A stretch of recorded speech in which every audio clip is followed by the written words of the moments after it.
Welcome back दोस्तों। अगर आप बीए फर्स्ट ईयर के अंदर अपना एग्ज़ाम देने वाले हैं अभी दिसंबर के मंथ में, और आपका जो सब्जेक्ट है वो सब्जेक्ट है environmental science theory into practice, तो उसका हमारे पास एग्ज़ाम पैटर्न आ चुका है। किस तरीके से आपके एग्ज़ाम्स में क्वेश्चंस आएंगे, कौन कौन से क्वेश्चंस आपके लिए इंपॉर्टेंट हैं और उसके क्या क्या आंसर्स होंगे, पूरा का पूरा इस वीडियो में आपको कंप्लीट मिलने वाला है। तो शुरू से लेकर एंड तक ज़रूर देखना। सबसे पहले बात करते हैं कि आपके एग्जाम्स का क्या पैटर्न रहेगा। तो हमारे पास जो सब्जेक्ट है वो सब्जेक्ट है environmental science theory into practice 1, ठीक है ना। थ्योरी इनटू प्रैक्टिस 2 वाला मत पढ़ना, थ्योरी इनटू प्रैक्टिस 1 सेमेस्टर 1 के लिए है और ये एबिलिटी इन्हेंसमेंट कोर्स के अंदर आता है। तो अगर आप बीए के स्टूडेंट्स हैं, सेमेस्टर 1 का एग्ज़ाम देने वाले हैं, तो ये क्वेश्चन पेपर, ये एग्ज़ाम पैटर्न आप ही के लिए है। तो अब इसमें हम यहाँ पे सबसे पहले कुछ इंस्ट्रक्शंस दे रखे होंगे, जैसे कि आपका अभी जो एग्ज़ाम्स हुआ था उसमें दिए गए थे। तो यहाँ पे पहला ही क्वेश्चन आपको देखो क्या दिया हुआ है। यहाँ पर पहला क्वेश्चन दिया हुआ है, ये define the following is not more than 25 words, any 5। तो इनमें से कोई भी 5 टॉपिक आपको उठाने हैं, जैसे hydrosphere, homeostasis, grass land, land degradation, fossil fuels, इस तरीके के कुछ आपको 6 टॉपिक दिए हुए हैं और इसमें से कोई 5 टॉपिक को ही आपको डिफाइन करना है, उनका मतलब समझाना है, उनकी डेफिनेशन देनी है और 25 वर्ड से ज़्यादा नहीं देनी है। उसके बाद ट्रू फॉल्स आपसे पूछा गया है, तो ट्रू फॉल्स आप बताएंगे। हिंदी इंग्लिश दोनों में आपको देखने को मिलेगा, तो जो भी आपका मीडियम है उस हिसाब से आप आंसर दे सकते हैं। इसके आंसर्स कैसे लिखने हैं, कहाँ मिलेंगे, वो भी मैं आपको बताऊँगा, तो टेंशन नहीं लेनी है। यहाँ पे आपको इसको ट्रू फॉल्स बताना है। उसके बाद यहाँ पर लिखा है right short notes on any 2 of the following. दोस्तों आपको ना ये चीज़ पढ़ना ज़रूरी है कि इंस्ट्रक्शंस क्या दिए हुए हैं, सब कुछ लिख के नहीं आना, सारे क्वेश्चन अटेम्प्ट नहीं करने, सिर्फ जितना बताया गया है उतना ही करना है और उतनी ही वर्ड लिमिट में। एक्स्ट्रा लिखने के कोई नंबर नहीं मिलते, बल्कि कट और सकते हैं। तो यहाँ पर आपको दिया है निम्नलिखित में से असंक्षिप्त टिप्पणियाँ लिखी है और वो भी किसी 2 पर। तो 3 टॉपिक हैं, 2 पर आपको लिखना है। उसके बाद वनोन्मूलन के कारण बताने हैं आपको, ठीक है, और मैंग्रोव वनों के महत्व के बारे में बताना है। यहाँ पे कोई इंस्ट्रक्शंस नहीं है, तो इसका मतलब दोनों के ही आपको आंसर देने होंगे। क्वेश्चन 4 ये कृषि से रिलेटेड है। फिर पार्ट बी आता है आपके पास, यहाँ पे साफ साफ इंस्ट्रक्शन दिया हुआ है, attempt any 2 out of 3 questions. तो 3 क्वेश्चन दे रखे होंगे और कोई 2 ही आपको अटेम्प्ट करने हैं।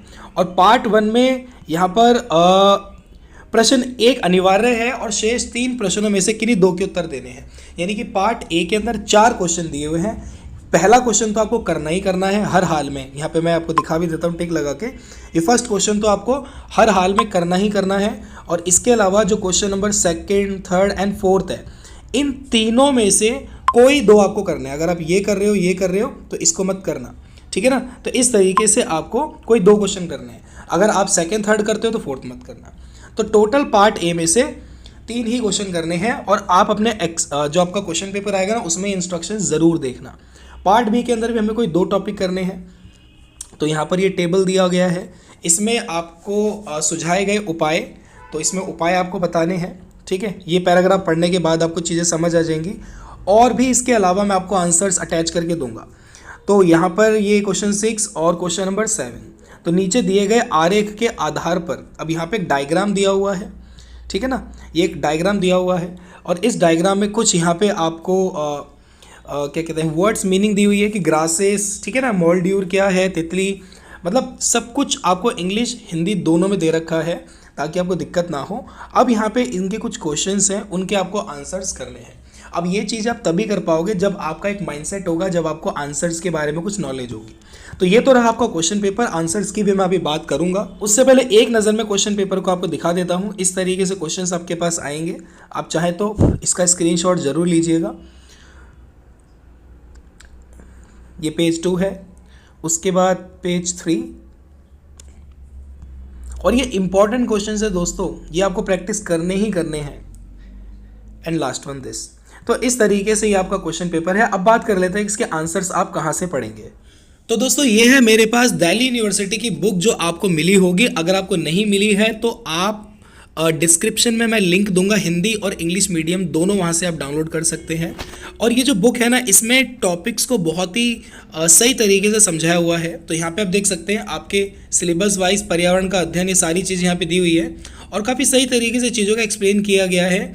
दिल्ली यूनिवर्सिटी ने पहले के कंपैरिजन में अपनी बुक्स में काफ़ी सुधार किए हैं, प्रॉपर तरीके से जो एक्सप्लेन हुई हैं पहले से ज़्यादा अच्छे तरीके से, और प्रॉपर तरीके से डायग्राम्स भी दिए गए हैं।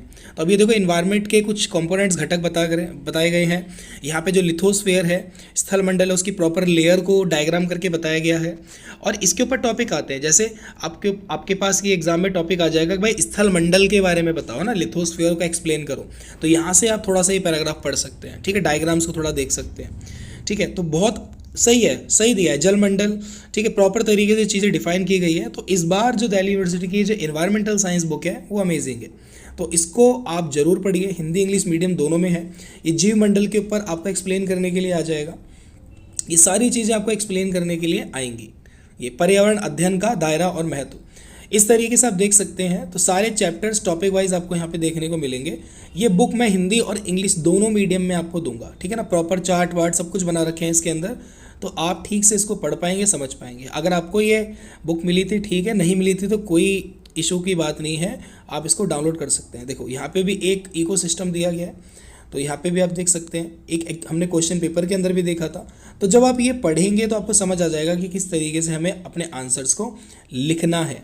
तो इस तरीके से 200 पेजेस की बुक है, पूरी तो नहीं दिखाऊंगा मैं, तो आप ये खुद डाउनलोड करके देखिए और इनमें से जो टॉपिक्स हैं पढ़िए। क्वेश्चन पेपर मैंने आपको दिखाई दिया है, इंपॉर्टेंट क्वेश्चंस क्या हैं, जो क्वेश्चन पेपर के अंदर क्वेश्चंस हैं वो इंपॉर्टेंट है, और उससे रिलेटेड एक दो क्वेश्चंस जो आपको साथ में मिले वो जरूर पढ़ लेना। जैसे मैं एग्जाम्पल के लिए बता देता हूँ, जैसे क्वेश्चन पेपर के अंदर हाइड्रोस्फीयर के बारे में बात हुई थी, तो इन्वायरमेंटल की जो अलग अलग यहाँ पे जो इन्वायरमेंटल है उसके जो मेन कंपोनेंट होते हैं, जैसे ये स्थल मंडल है, लिथोस्फीयर हो गया, इसके अलावा एक हाइड्रोस्फीयर होता है जलमंडल, इसके अलावा एक एटमॉस्फेयर होता है वायुमंडल।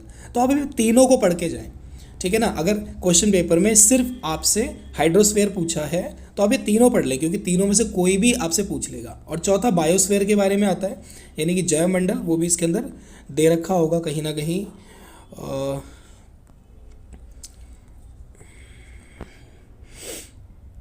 ये बायोस्फीयर है, जीवमंडल, तो इनके बारे में आपको एक्सप्लेन करना, और 25 वर्ड्स लिमिट आपको दे रखी थी। उसके बाद पर्यावरण शिक्षा क्यों ज़रूरी है, ये टॉपिक्स आप अच्छे से पढ़ लीजिए, ठीक है ना। एग्जाम्स में अभी काफ़ी टाइम है, ठीक है, तो ये सारे चैप्टर्स जो मेन क्वेश्चंस है एटलीस्ट वो तो ज़रूर पढ़ लीजिए। आई होप इससे आपकी काफ़ी हेल्प हो जाएगी।